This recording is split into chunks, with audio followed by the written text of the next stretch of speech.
name is Joranique. I am a life story coach. I am going to be talking about grief in my own personal experiences, the people that I have worked with, that I have met, that I have who have shared their story with me, and how journaling can help you in your grieving process.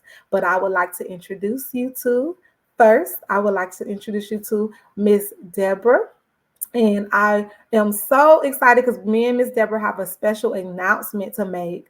And we're not making it today. We're just going to give you a little teaser to make sure that you catch us at the closing call on Saturday, because we have something special that we are offering it for you.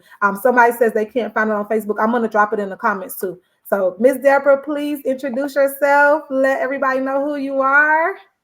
Hi, good morning from Tucson, Arizona. I'm delighted to be here and be in this conversation about grief is love.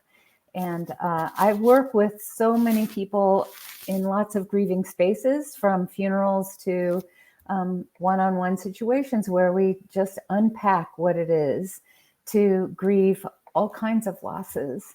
And our 40s and 50s and 60s are filled with different kinds of change. So we talk about and navigate that together. Thank you, Miss Deborah. Thank you for coming. Thank you for Thank you for joining having us. me.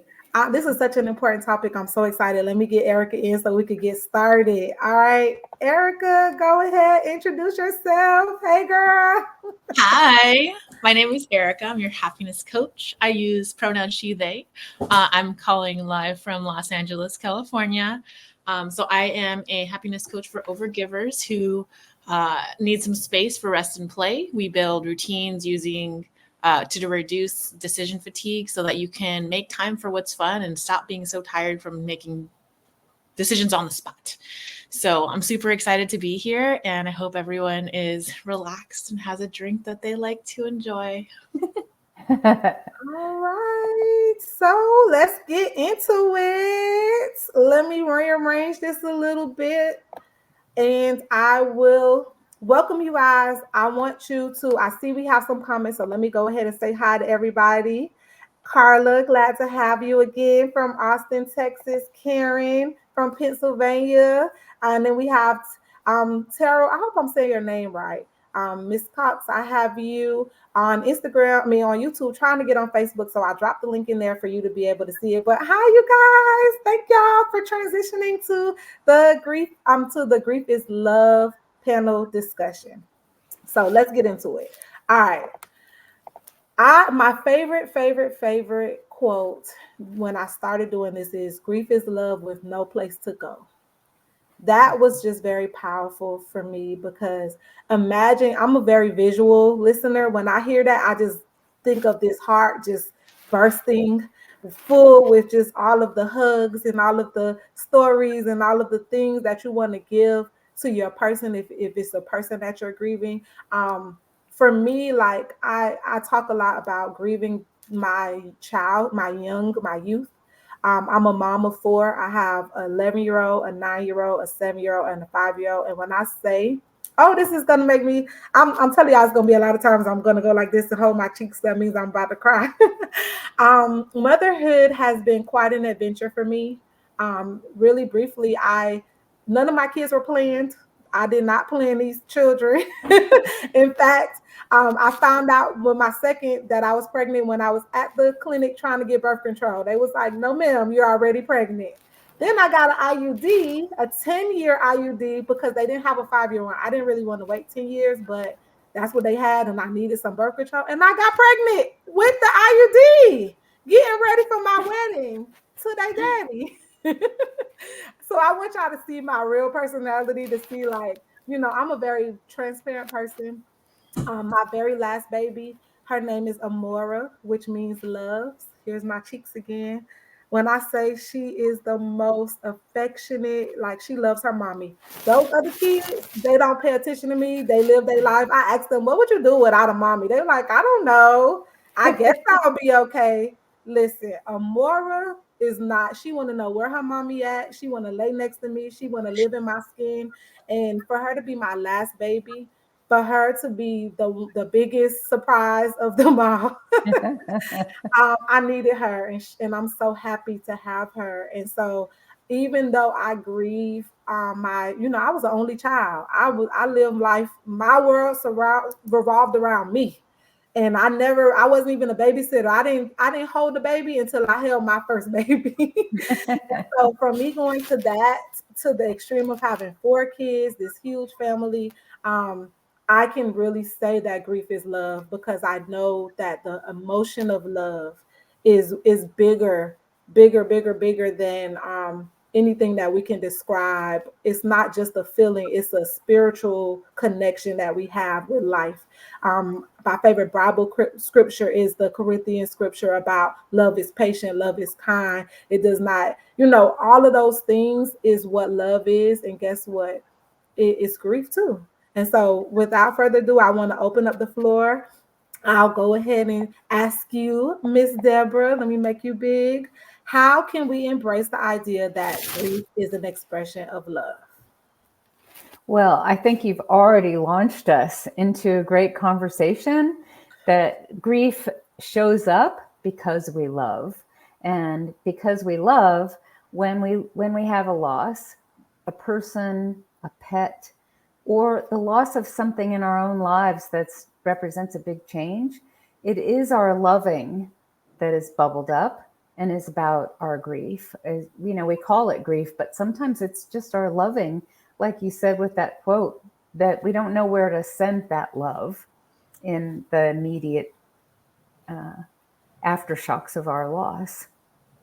So we get to spend time kind of digging deeper in the garden of our lives and reflecting on that and thinking, okay, so I know this grief is also my love. How do I do both? Be in the grief and be in love, and at the same time. And we're loving sometimes a big absence.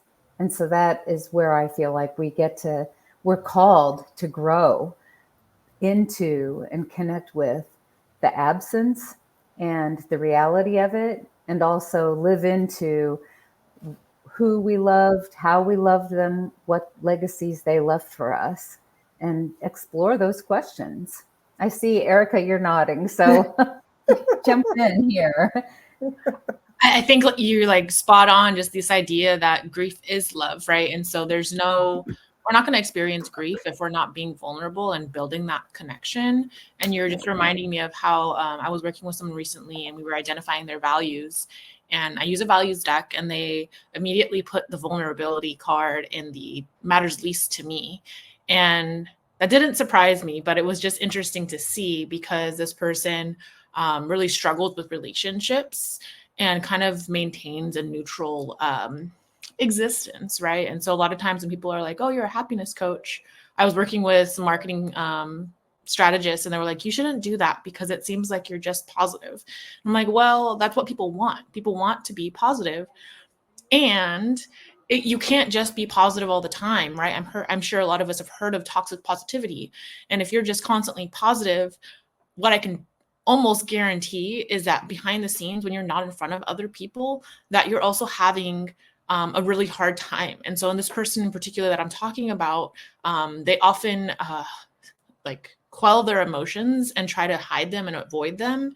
And so if you're in that space, it gets really dangerous because you're not embracing your emotions. Your emotions are just information that tell you your values, right? And so when you're getting angry and upset about something, that's a trigger telling you, hey, whatever situation you're in does not align with your values, right? And so when you're grieving, whatever's happening is you've lost something that is super important to you. And like Deborah said, it's like it could be a person, it could be a pet, it could also be an identity, which we've talked about a little bit, joy in motherhood. It can also be quiet. Right? The experience of the space around you here in California and just the West Coast in general, a lot of people have been losing their homes to fires, right? And so when we're talking about grief, these people have a strong connection to their homes, to the space, their way of life, to where they've been.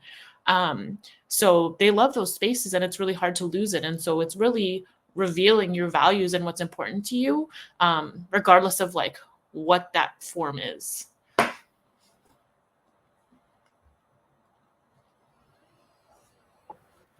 Oh my God, I love being a part of this problem, but I'm sitting here watching like, oh my God, she's teaching me.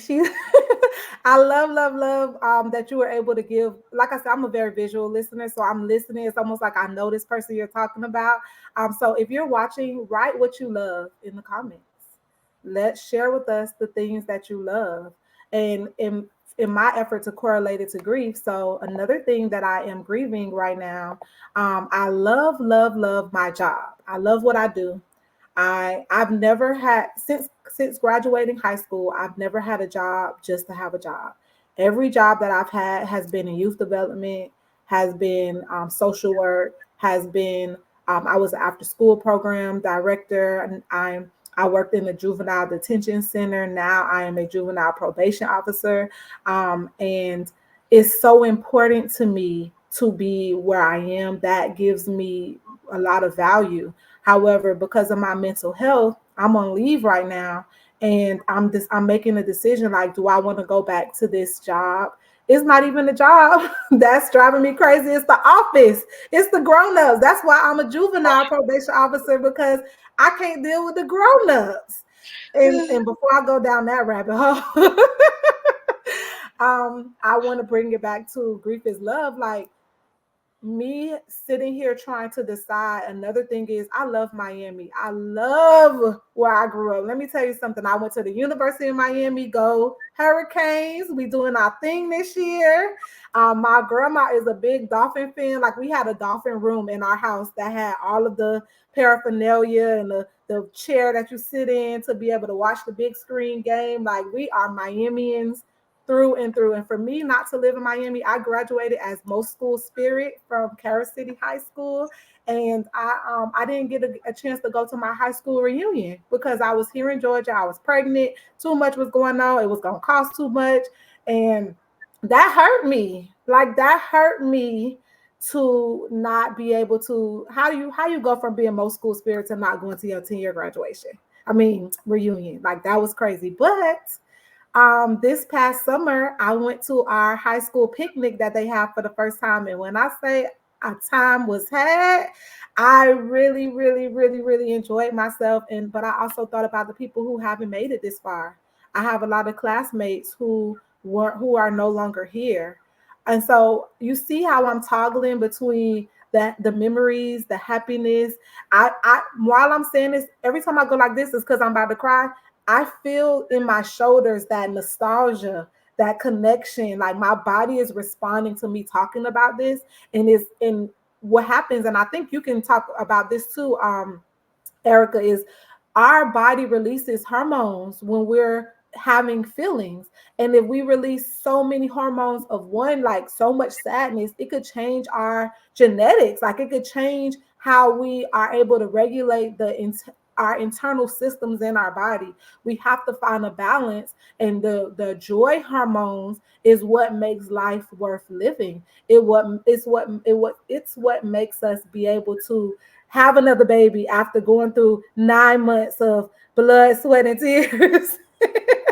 And misery and whatever things that might come, but then we do it all over again.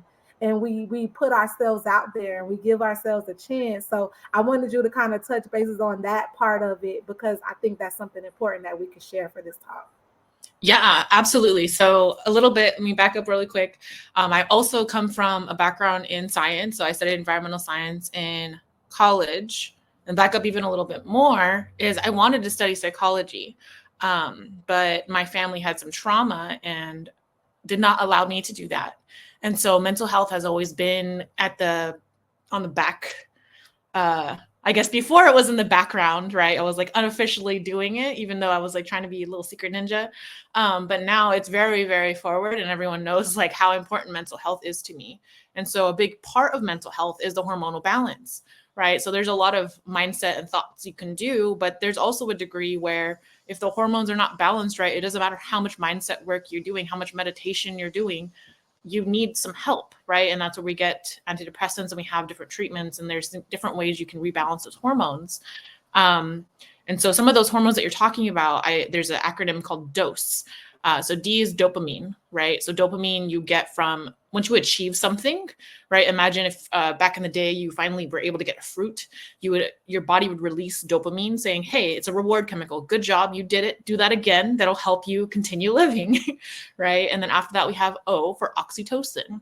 So oxytocin is the bonding chemical. So that's what they actually will give you if they're inducing labor. It's called Pitocin, but it's just what's the word? Artificial oxytocin, right? And so when you have oxytocin, that tells your body, hey, you're in a community, you're safe, like you're bonding, right? And that's why they use it to induce labor, because it's like, okay, you're in a safe space. Now the baby can come out. You're surrounded by love. Literally, it's like what your body is understanding. S is serotonin. So this is a mood stabilizer. And so you'll get this from being out in the sun, from eating chocolate, things like that. And it's just saying, okay, again, you're in a good space. And then the last one is endorphins. So this also is when you're feeling good. And it's just the other happiness hormone. And so I use this to help people understand, like, there is a physical action happening when you are feeling good, right? Everyone just thinks, oh, like it's just positive and it's just a mindset and I'm just thinking this and I just feel nice. But no, there's like a physical response in your body when you do things like exercising and receiving things that you need that tells your body to signal like, hey, you're in a good spot. And so just also to touch on what you talked about with mental health in the office, I am a 6th grade science teacher. And so I know exactly what you're talking about when we're looking at taking care of youth and trying to make sure that we're doing everything we can to make sure that they have what they need. And a lot of the times, I'll also say it's not just the adults that are in the building. It's also coming from the larger climate of what's going on and all the values and all these things. And a lot of things that are going on in the world right now are because mental health is not prioritized. And mental health is kind of this invisible danger that we don't think about. Everyone thinks it's about gun control, but it's really mental health, right? Just like a tool, any kind of tool you have, it's helpful or dangerous depending on how it's being used. And mental health is how you decide how it's being used. So just creating space for that love and to be vulnerable. I think a lot of times people don't feel comfortable being vulnerable, and that's how we get into our little bubbles and our mental health declines, right? They talk about solitary isolation as like the ultimate punishment, right? It's like in some cultures, if somebody commits a crime, they embrace that person rather than shoving them in a corner and trying to punish them, because that's not what they need. That's only going to make their condition more severe and worse, right? It doesn't help. So I'll stop there. Get me on all of my soapboxes all stacked together. No, I'm like, I love it. I love it. And what it brings to me, like when you say vulnerability, that's why I'm sharing like my personal experiences, my realness, like what's going on with me. But then you also have the flip side. Like some people feel like when you're vulnerable, you'll be a victim, right? Something else that I'm experiencing at work is being bullied by my supervisor. And so, it took a long time for me to say it. And I say it a lot because even though I'm not proud that I'm being bullied, and I don't, when people fix it, you hear bully and you're like, oh, that person is big and bad and going to crush you. Like I'm not even scared of her, but she's in a position of power and she could affect me in many ways. And so I have to figure out how to navigate that or how to remove myself from that. And that's hard. That's hard to do. And so we looking at the presidential elections, we looking at how our actions and our words and the things that we are doing is going to affect everybody. I remember getting married and it was my husband that made me realize everything I do affects him. In my mind, it's like, I'm just being me. Just because I don't want to take medicine because I had a cough doesn't mean that it's affecting you. But really, if I get sick, now he's sick. So if I don't take care of myself and I don't take my vitamins and I don't do these things, it's going to affect him. So this is why I want to bring you, Miss Deborah, into the call, because I want you to share like how all of these experiences are, how they go together. And then the most formal question is, how can we transform our grief into a source of personal growth and deeper love for ourselves and for others? Wait, you're muted. Let me unmute you. You've done a great job naming some important aspects of grief and love, both. Erica, I think you kind of pointed to, if we stuff our grief down and we stuff down our vulnerability, we lose access to other emotions that are information and that we need to feel.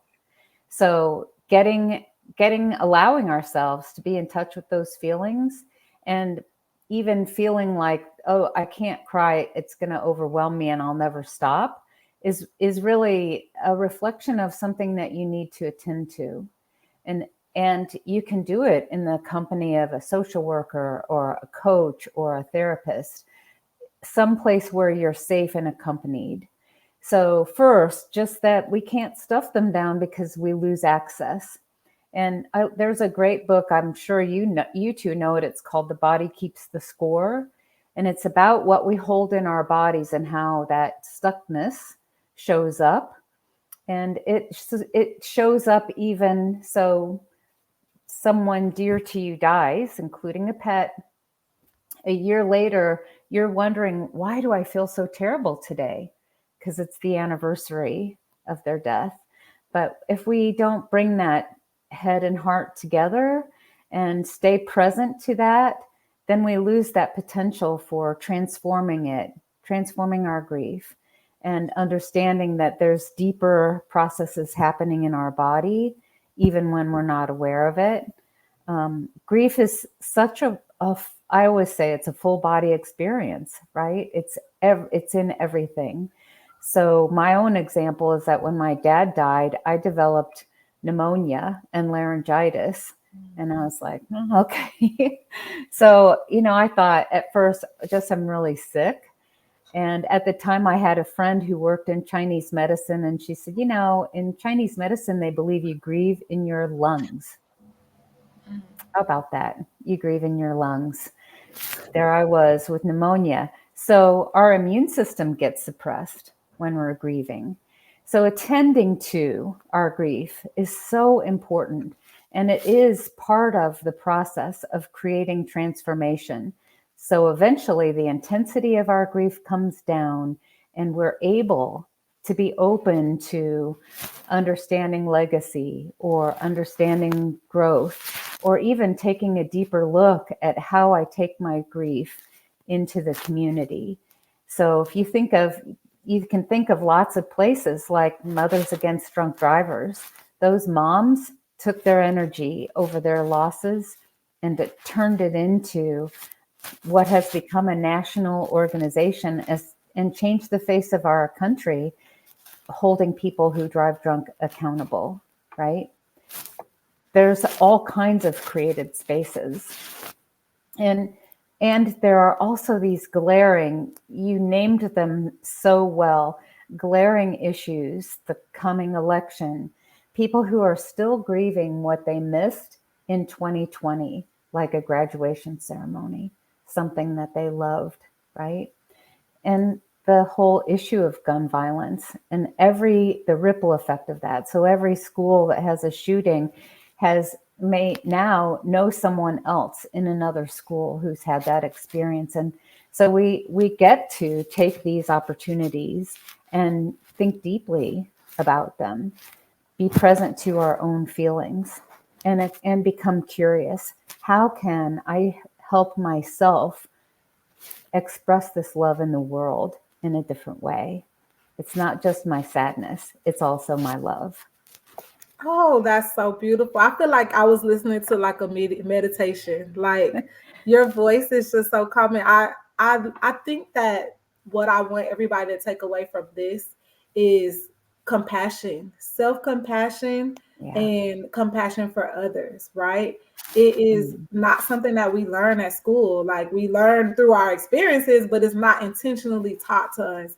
And if you're not surrounded by people who live by compassion, then it takes even longer for you to develop for yourself, because you have to see it in action to be able to do it and be it. And so I want to ask the same question to you, Erica. How can we transform grief into personal growth, but especially when so much of who we are is to help and show up for others? Like that is a big That's a big weight for some of us to be able to show up for others and then we're either showing up there and not showing up for ourselves, or Mm-hmm. we're showing up for ourselves and not showing up for others. So that balance. And then the one before I let you answer the question, I think it's ironic that you brought up Mothers Against Drunk Driving. That stands for MAD, right? Drunk drivers, MADD, MAD. Yeah. Like, I love how that acronym goes, because Mm-hmm. I'm sure they pissed off that Yeah. people made the choice to get behind the car or the wheel of a car, a deadly weapon,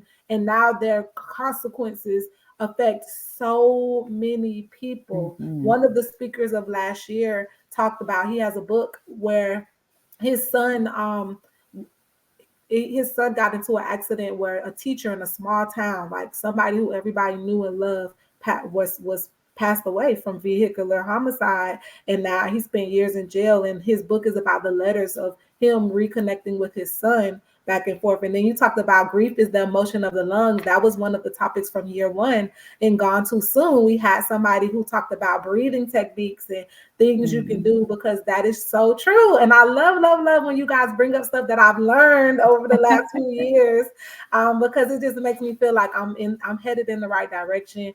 I'm able to make the connections of the things that I've learned over time, and when it's time for me to use it, I have that in my arsenal to be able to pull up and say that makes perfect sense. That is something that I didn't put those two things together until we're in this setting. And hopefully it's not until it's too late, when we're overcome by the grief and when we have these experiences. So please share your tips and tools and things that you have in record to this question. Yeah, absolutely. And I think, like you're saying, is just like being able to have resources at your fingertips, right? I Mm-hmm. think a lot of the times, like you said, in schools, like it's not prioritized. And then I remember I was talking with someone who has their child in like a very expensive private school, and they talked about how their like 5 or 6 year old was telling them, "Hey, daddy, you make me feel this way when you do this. Like, can you please blah, blah, blah." Right. And he was like, my 5 year old daughter is able to like emotionally regulate more than I can at whatever 45, right? And so I think the big thing there is just Thank looking at, goodness. yeah, yeah. So I usually have those too. It's like celebrating, showing love. Um, so being aware and like understanding that emotional regulation is actually super duper important, and being able to express yourself and being able to do that. Um, we always talk about how when our kids get activated, what's their de-escalation time, right? Because if they take an hour to de-escalate, we've had kids like destroy classrooms in that time. So if we can get them to recognize how they're feeling, like Mm-hmm. address it in a safe and healthy way, remove themselves from their peers, right? And if they can't do that, then we do that. We always say, hey, we need to come, let's go talk outside, let's go take a walk, right? And being able to do that. And we always talk about, that's like one of the things our psychologists do, is tracking the de-escalation time for students that are having a really hard time, because it's not that we don't want them to get mad. We just want them to be able to regulate in a safe and appropriate space, right? Because if they're doing that in the middle of the classroom, it's interrupting everyone. And it's not that we Yeah. don't care about them. It's that we want to make sure that they can take care of themselves. And I think this is a big lesson that I struggled with for a lot of my life. And I talk a lot about overgivers, because that's where I'm coming from, right? Like my mom would take care of herself, or not take care of others, to the point where her health is not good. And so I learned that lesson over a long period of time. And now I'm knowing you really do need to take care of yourself first. And it's like the saying is like, oh, if the airplane, the oxygen mask comes down, you put your mask on first. And everyone kind of Yeah. laughs, but like, you can't help your It's baby. You true. can't help your neighbor. You can help your friend. You can't help whoever if you're passed out. So you need to put that oxygen mask on first and make sure that you're good. And so to make it even more personal, Joy, we kind of talked about this a little bit, but we didn't quite get to it on our live, is that I just had a baby last week. And so like our first night home, my husband, he's like, I'm done. And he just like went into the bedroom, closed the door, and slept. And the next day we talked about it. He's like, I can't help you if I am angry, tired, exhausted. And I'm like, oh, like you're exhausted. Like you didn't just push a baby out. But the next day he was so helpful. Like he was able to operate at like 100% because he was being selfish and took that time to recharge. And so now I could pass the ball to him, or AKA give him the baby so that he could take care of her. And now I could recharge.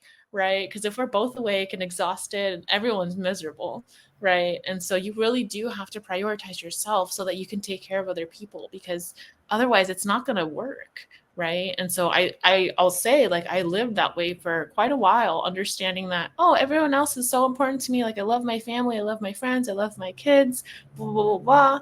And I wasn't sleeping, I wasn't eating, I was just crying. I ended up like yelling at my students because I was so exhausted. um Thank you, Karen. But it just took a lot, and it wasn't worth it. When you're prioritizing everyone first, when you're putting everyone else before yourself, like, you're not helping anyone. I know you kind of feel like a hero. You're like, yeah, like, in a lot of like movies and shows and cultural things, like it like rewards being selfless, right? But I'm sure, again, you see all those things where it says self-care isn't selfish, and it's like everything sounds so cheesy. But if you can take the time and sit down and be like, hey, why is that true? Like, why do people say that? Like, it has some real deep meaning to it. So it's really important to be able to recognize that, give yourself the space to feel those emotions and understand, what is it telling you about yourself? What is it revealing about your values? And how can you make sure you're embracing them rather than trying to shove them away? And what comes up for me is you can't have grief without love. Like, you love, like, in order to grieve something, you have to have loved it first.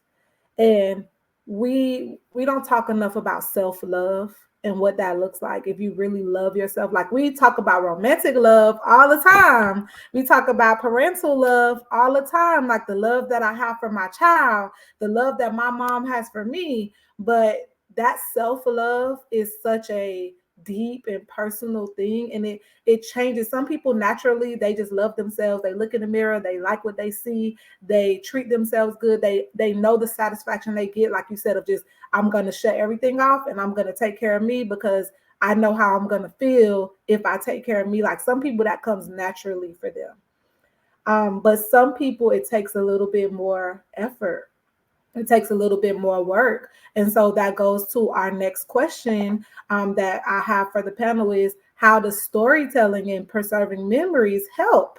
Right? As a person, I'm a life story coach, and you see, I tell my stories over here. I love, love, love telling, and a lot of everything that I'm telling you, I have written a blog about. Like, I have a blog about when I lost my sister, and that really helped me to process what happened.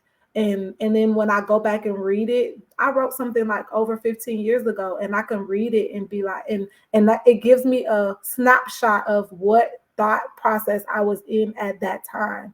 Even if I feel exactly the same way, which most times I don't. But even if I do, it shows me like I'm consistent. This is who I've always been. Nobody else can tell me who I am, because 15 years ago I wrote this message, and I still stand on that today.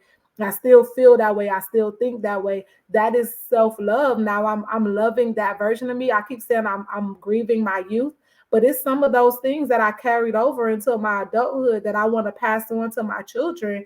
And it's easier to do that when you're intentional and when you write it down. So that is why I always preach about journaling, because you will be surprised how journaling reminds you. I One of the presentations is talking about how important it is for you to see yourself loving yourself. So when you write down affirmations, you could say it when you're in the car. I am powerful. My new favorite song, it's an old song, but me and my kids listen to it every day, is the Roar Katy Perry song, because it's saying, I got the eye of the tiger, which to me says I have favor by God. It says I'm a champion. And when I say champion, I'm not just thinking about a trophy and the winner. I'm thinking about how I champion for other people all the time. That is something that is a part of my life's purpose.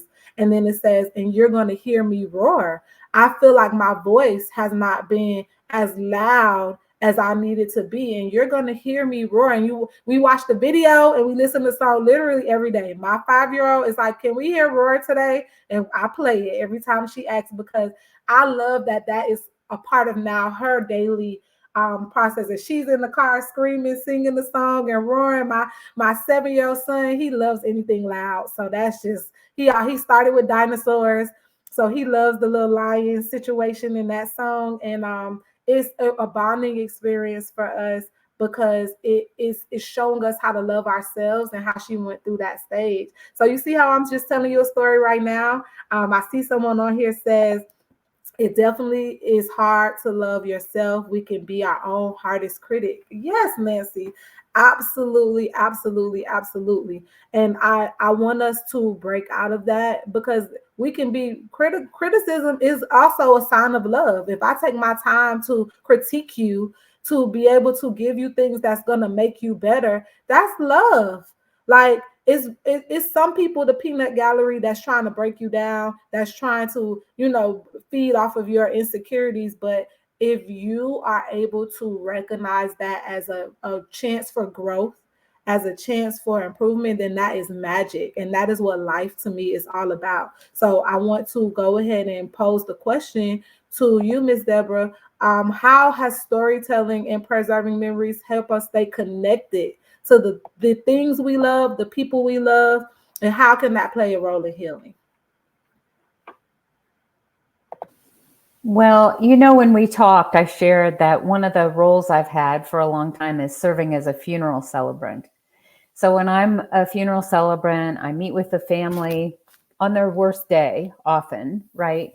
And talk about what we want that memorial, celebration of life, funeral service to look and feel like. That is our starting point for storytelling. What are the most important stories? Do we collectively want to lift them up, and how do we want to lift them up? And some stories we get to lift up not by speaking them out loud. So I'm thinking of the family that told me that their dad loved making apple pie. And so they chose to make apple pies at home the day of the funeral. And they brought them to the funeral home. And we had that fresh smell of hot apple pie right there in the room where we held the ceremony. And then we cut the pie up and shared it. And so we created this secondary memory, this way of holding the father's story and his love of making apple pies, and brought it right into the story of the present moment. And so that's a great example of preserving memory. Now, every time I make an apple pie or I'm near a hot apple pie, I'm reminded of this man's story, right? So we get invited into the stories of our own and the stories of others. That's why I think it's important for us to show up at funerals, even if we didn't know the person, but we might be a friend of the daughter or son or surviving spouse. We get to hear those stories lifted in to the air and told for all of us. And we learn something about the person who died. We learn about the love that that person brought to their family. Sometimes I ask, how did that person love? And it brings in so many juicy stories that become part of new memories. So I think that that's one of the ways we can stay connected to those we've lost. And I think it also calls us to be creative. How can we stay connected?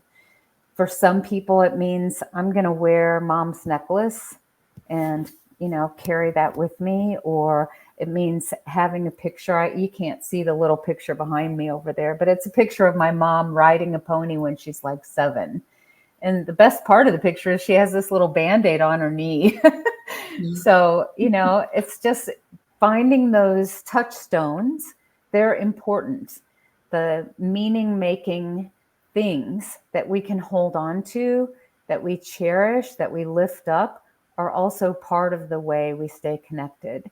And looking for those. Maybe it's wearing your dad's sweater for as long until it falls apart, or whatever your touchstone is, but you get to actively look for it. What are the glimpses of healing that you can see from the beginning of your loss and that can play a role in your healing? And then kind of what we've touched on with Mad is taking that out into the world. Also, I wanted to just touch on journaling. I think the other thing about journaling is it gives us a way to look back and say, oh, I'm not where I was. I've made some progress forward. I don't feel quite the same level of intensity that I felt at the beginning. I've moved forward a little. The story is really important. It doesn't mean I'm not feeling good about it or, sad about it. But I get to create my own sort of measure. So those are some thoughts I have. How about you, Erica? So many things. I'm like exploding with like connections between what both of you said, because I was like, oh my gosh, I need to make sure I mention this thing. And so I want to go back to what Joy was saying really quick when she was like starting to explain this song. I was like, yes, because I thought you were gonna name a different song. But I'm actually curious, like for the audience, like people who are watching, like what are some songs that you like that like help you feel empowered? Because her just mentioning the idea of a song like immediately made me think of my song that I've been like listening to lately, and I could hear it and I was like sure she was gonna say that song, and then she was like something else, and I was like, well, that's still a great song, like I love it. So I'd love to like see you, all of you, like put your songs in the chat that like just like light you up. So the song I was thinking of was Affirmation Song, which is by Doggyland featuring Snoop Dogg. And so this is also an old song, but like, Snoop Dogg just got a lot of attention from being at the Olympics. But it's literally like an affirmation song for children. And I think a lot of times the things that are intended for children actually are super helpful for adults, because we're all kids, right? We just have a little bit more experience. And so I encourage you to check it out. Again, it's called Affirmation Song by Doggyland featuring Snoop Dogg. And it's just literally like he introduces what an affirmation is, and then he says a bunch of affirmations and he gives you space to like repeat them. And then he like closes with like, hey, remember, these are like really important, and these are things you can choose. And it's such a good song. Like one night I couldn't sleep and I just put it on repeat and I listened to it for hours. And it just made me feel a lot better, and just being more aware of who I am and what's important to me, and getting my head in that better space. And it was just really comforting. But then also going back to what Deborah was saying about these experiences and going to funerals and having this apple pie, like as soon as she started talking about that, my mouth was watering and I just felt like love, right? Because when we bake, when things are made, right, whether that's food or like clothing or a blanket or all these other things, it introduces another dimension of love, right? A lot of the times we don't touch love. A lot of times we don't smell love. A lot of times we don't hear love, or we don't taste it, right? And so smell and taste in particular are often very underutilized. And so when you think about it, like that's such a clear memory, because I'm probably going to think about you every time I think of apple pie, because it's like we don't really have those such strong associations with smell and taste, but I definitely know what apple pie is. So talking about like preserving those memories and being really intentional, because it could have been very easy to not even do that, right? It probably would have been much easier to not do that. But now everyone that was at that funeral, I'm sure, has that association. And just I wanted to kind of name, that's a glimmer. I'm sure, I'm curious how many of you have heard the concept of a glimmer before, because I think we've all heard of triggers, right? Triggers are when we have trauma and then it's triggering the memory of that trauma, right? Where someone is going to get immediately upset and angry. For some people, this person I was talking about, they're triggered by Teslas. So every time they see a Tesla on the road, they're really upset because it reminds them about economics and economy and all these different things. And so I was like, oh my gosh, this is a horrible trigger for in LA, because there are a ton of Teslas in LA. If you've never been around, they're just like everywhere. And I was like, oh my gosh, this person's so triggered. But on the other side of that, you can also have a glimmer, which is essentially a positive trigger, right? And so when you smell or see or think of apple pie now, you have this glimmer of this person's funeral and this amazing human, and it's just positive, right? And so I think a lot of the times we are like trained to avoid pain and danger, right? That's why triggers are so like tangible, right? And if we can take the time to slow down, reflect, and really identify those glimmers for us, we can have more positive experiences just by things we do every day, right? Like I was trying to start associating, like every time I see a stop sign, I want to write down, or I want to think about something I'm grateful for. And that's something I haven't done super regularly, but we see stop signs all the time, right? And so I'm trying to build this association. Okay, stop sign, stop and think. What's something I'm grateful for? And just having more opportunities to appreciate things rather than constantly being in survival mode and being afraid of everything around us. And so I want to also share this little story. I lost my last grandparent last year. His name was Angkong because he's on my Chinese side. And so it was really hard because he only spoke Chinese and a little bit Tagalog. And I don't speak either of those languages. So every time I would go to see him, there's just this language barrier. And so I could smile and like hug him and all these things, but like I never got to hear his story. I never got to talk with him really or like have a real connection because he also lived in the Philippines. So I wasn't there very much. Um, and so I was doing a presentation for our school district and shared about him, and like being able to share about his story was fine because I was talking about language barriers and how a lot of our students speak Spanish. But when I was on stage in front of these thousands of people, I just started crying because I think it hit me at that point. Even though we'd done all this training and talking about like my story with my grandpa, my uncle, it hit me differently when I was in front of all these people sharing such a vulnerable piece. And you also said like, how did they love? And so in a lot of Asian cultures, especially Chinese culture, you don't say I love you, right? It's not very mushy gushy. But his thing was he'd always make sure you had something to eat. There's always food around and making sure people are fed and taken care of. And so a lot of my family would always talk about how he would go to the market and get all the food and how he'd always make sure you had fruit and that you had enough to eat. And so even though I wasn't able to directly build this connection or this memory with him, like I was able to hear that from my family's experience and their memory of him. So now every time I think about being offered food, right, or offering food to others, it makes me think of him. And it makes me also motivated to make sure I can communicate with my family because now my brother lives in Germany and his daughter, my niece, she's speaking German and English, but I want to be able to communicate with her and understand what she's saying when she speaks German. So my husband and I have really been intentional about learning German, so we can have that connection because it can be really hard when there's language barriers. And a lot of times it's even hard when there is no language barrier just because people aren't vulnerable or they don't feel safe being vulnerable, even if they are your family. So I guess I know I'm all over the place. I'm just sharing a lot of experiences and Mm-hmm. the importance of understanding, like, it's hard. I think that's like the bottom line, right? It's difficult.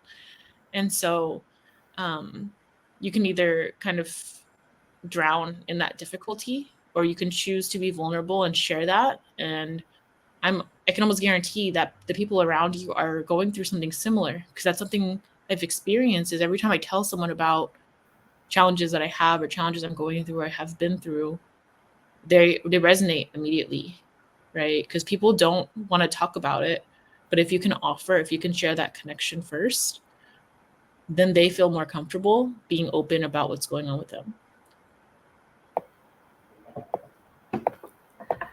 No, you're not all over the place. I literally like could follow you, and it's like I'm shaking my. We're both over here, and me and Mr. shaking our head because we can relate. I'm sure it's coming up. I need to put up here apple pie, an example of connection healing component of funeral. Thank you, thank you. That was so beautiful. That story that you shared.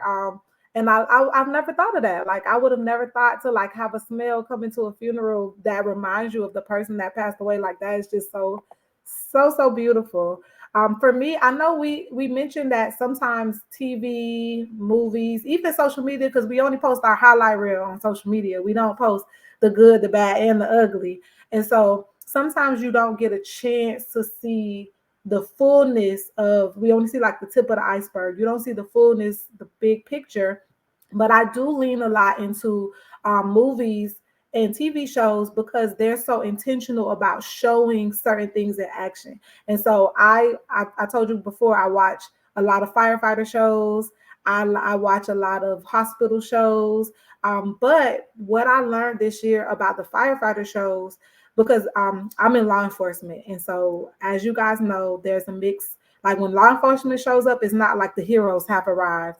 A lot of times it's a mixed feeling, especially, in the where we are now as a country, how that could be, I don't want to go down that rabbit hole, but I want to say that with firefighters, they're considered heroes. They're running to the danger just like police officers do. They're going into the fire. But the shows that I've been watching, um, the one that I wish I could remember. I'll put back in the comments later what it's called. But this last one that I watched was so different because it was about how, and I love that you brought about the fires. It was firefighter. I mean, prison people in prison, they have programs where you can go and fight fires, and you get some time cut off of your sentence, or you're able to get a job once you were released as an honorable position based off of, even if you know did something really terrible in the community.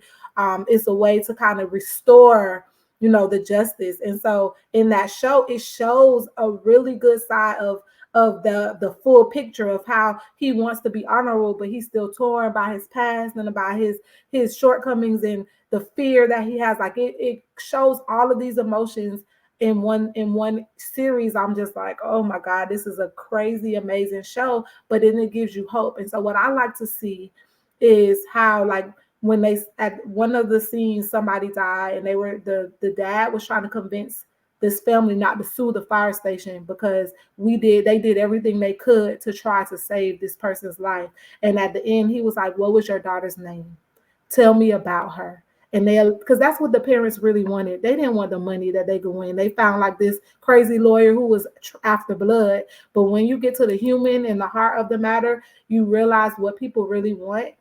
Some people just want to talk about their person. Some people want to make sure that their person is seen for who they were and not the mistakes that they made or the bad decisions that everybody sees. I just posted a status the other day on Facebook that said everybody sees the decisions you make, but not the choices you had.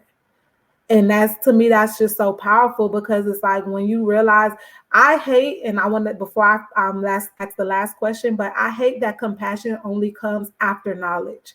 I don't like that. I don't need to know all your business in order to show you compassion.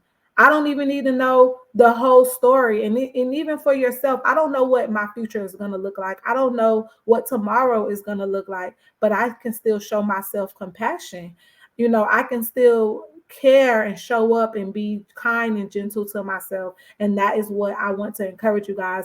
I'm gonna ask the last question, and then I want, as you complete, to kind of just tell people how they can stay connected with you, because I really try to honor people's time. We still got about 6 minutes, but I want to give you 2 to 3 minutes to kind of answer this question, and then also share how they can stay connected before I wrap up our conversation today. So the last question that I want to ask is, what advice would you give someone who feels conflicted between the happiness they're starting to feel again and the grief that they still carry?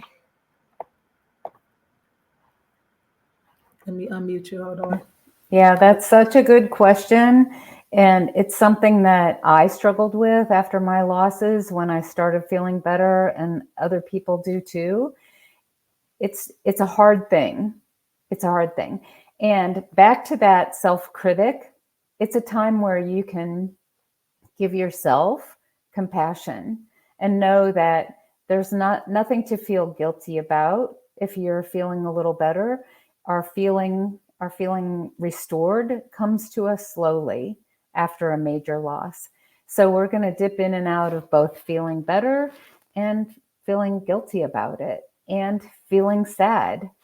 So sometimes I think it's a bit like Thanksgiving, and you've eaten so much and you say, oh, I couldn't possibly eat another bite.